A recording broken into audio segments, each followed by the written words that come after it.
এক জঙ্গলে টুকটুকি পাখি আর লালু পাখি থাকতো। লালু পাখি আর টুকটুকি পাখি ছিল খুবই ভালো মনের পাখি। তারা জঙ্গলের সমস্ত পাখির সাথে মিলেমিশে থাকতো, আর কোনো পাখির বিপদ হলে তাকে সাহায্যও করত। তবে টুকটুকি পাখি আর লালু পাখি ছিল খুবই গরিব। তাদের বাসার সামনে একটা ছোট্ট জমিতে তারা বেগুন চাষ করত, আর সেই বেগুন বিক্রি করে তাদের দিন চলতো।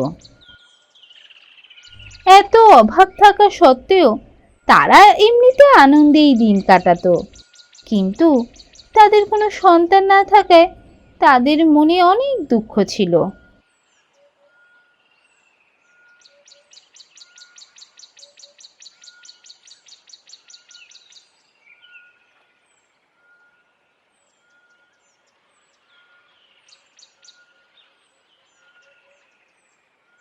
একদিন লালু পাখি যখন বেগুন বিক্রি করতে গেল,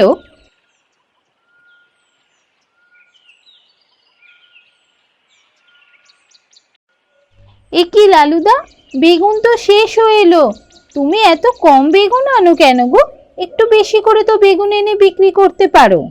কি করব বলো টুসি বোন, বাসার সামনেতে একটুখানি জমি আছে, আর সেই জমিতেই যেটুকু বেগুন চাষ হয় সেই বেগুনই তো নিয়ে আসি। আমি তো আর বেগুন কিনে বিক্রি করি না, তাই যে কটা বেগুন হয় সে কটা বেগুনই বিক্রি করি। লালুদা, তুমি যে বেগুনগুলো বিক্রি করো না, বেগুনগুলো খুব তাজা থাকে, আমার ভীষণ ভালো লাগে। তুমি একটু বেশি করে বেগুন চাষের চেষ্টা করো।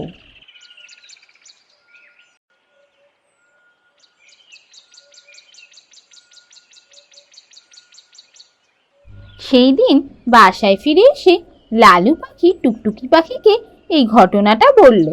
জানো টুকটুকি, আজকে টুসি বোন বলছিল যে আমরা যে বেগুন চাষ করি সেগুলো খুব তরতাজা বেগুন হয়, তাই ওই বেগুনগুলো টুসি বোনের খুব ভালো লাগে। আমাদের আরো বেশি করে বেগুন চাষ করতে বলছে। আর সত্যিই তো, বেগুন নিয়ে যাওয়ার কিছুক্ষণের মধ্যেই তো সব বেগুন বিক্রি হয়ে যায়। আমরা যদি আরো কিছু বেগুন চাষ করতে পারতাম, আমাদের রোজগারটা একটু বাড়তো। আরও চাষ করতে গেলে তো আরও জমির দরকার। আমাদের কাছে তো ওইটুকুই জমি আছে।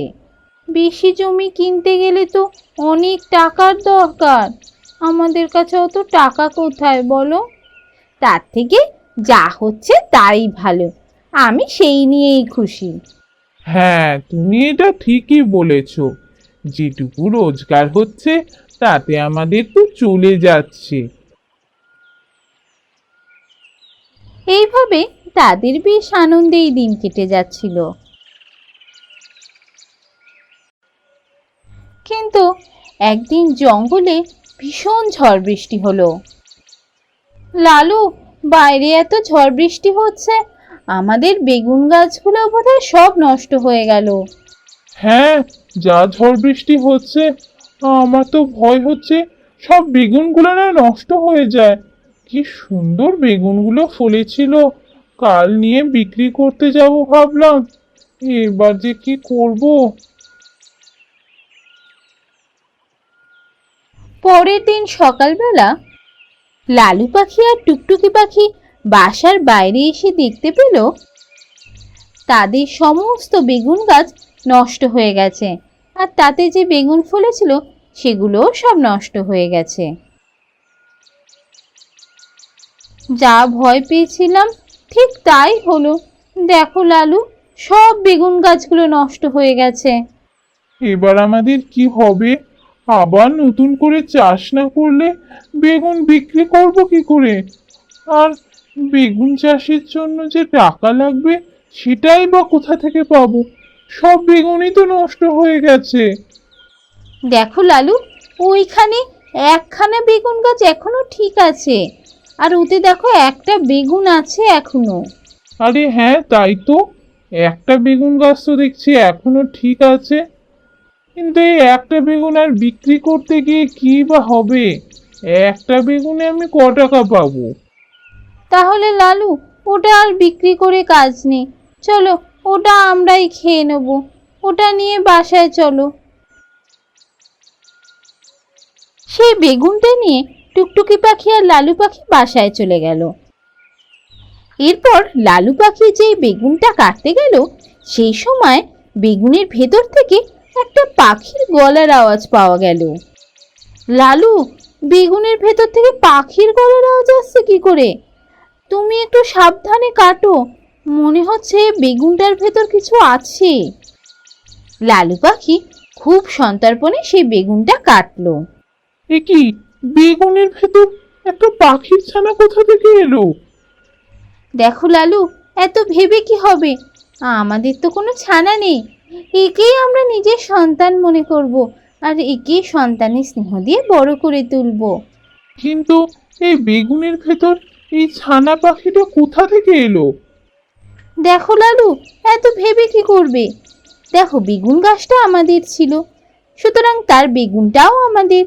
বেগুনের ভেতর যে ছানা পাখি পাওয়া গেছে, সেও আমাদেরই সন্তান, ও আমাদের সন্তান।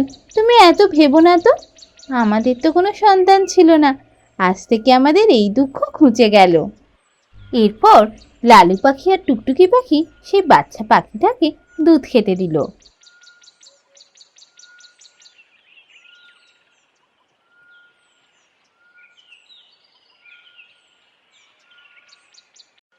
দুধ খাওয়ার সাথে সাথে যেই ছানা পাখিটা ডাকতে শুরু করলো, সঙ্গে সঙ্গে ওর মুখ থেকে সোনার কয়েন বেরিয়ে এলো। লালু দেখো, এ তো সোনার কয়েন, ওর মুখ থেকে সোনার কয়েন বেরোচ্ছে, এ তো একটা জাদু পাখি। হ্যাঁ টুকটুকি, আমাদের আর কোনো কষ্ট থাকবে না। এই সোনার কয়েন বিক্রি করে আমরা আরো জমি কিনবো আর অনেক বেগুন চাষ করব। আর সেই বেগুন বিক্রি করে আমাদের ভালোভাবে দিন কেটে যাবে। এরপর লালু পাখি আর টুকটুকি পাখি সেই ছোট্ট পাখিটাকে নিজের সন্তানের মতোই বড় করতে লাগলো, এবং সেই সোনার কয়েন বিক্রি করে যে টাকা পেল, সেই টাকায় লালু পাখি আর টুকটুকি পাখি অনেকখানি জমি কিনে ভালোভাবে আবার বেগুন চাষ করতে লাগলো।